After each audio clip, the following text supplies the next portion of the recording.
વ્યાજખોરો બેફામ બન્યા છે। કડીના ઈરાણા ગામે નાણાંની ઉઘરાણીમાં અપહરણ કરી લેવામાં આવ્યું છે। અપહરણ કર્યા બાદ રિવોલ્વર બતાવી અને લૂંટ પણ ચલાવવામાં આવી છે। 1 કરોડની સામે 3 કરોડ ચૂકવ્યા છતાં પણ તેમના દ્વારા સતત ઉઘરાણી કરવામાં આવી હતી। ઉઘરાણામાં ફાર્મ હાઉસ પર લઈ જઈ અને ફરિયાદને જે માર મારવામાં આવ્યો હતો ત્યારે ધારિયા પટ્ટા અને લાકડીનો માર મારવામાં આવ્યો હતો। જે ફરિયાદી છે તેને ફટકારવામાં આવ્યો હતો। રિવોલ્વર બતાવી તેને જાનથી મારી નાખવાની ધમકી પણ આપવામાં આવી હતી। 1 કરોડની સામે 3 કરોડ રૂપિયા ચૂકવ્યા છતાં પણ તેમને વારંવાર ઉઘરાણી કરવામાં આવતી હતી।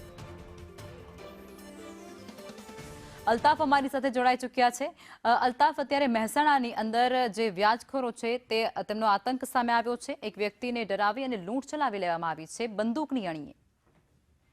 કડી તાલુકાના ઈરાણા ગામે પૈસાની ઉઘરાણીમાં યુવકનું અપહરણ કરી રિવોલ્વર બતાવી લૂંટ કર્યા અંગેની નંદાસણ પોલીસ મથકમાં ફરિયાદ નોંધાઈ છે।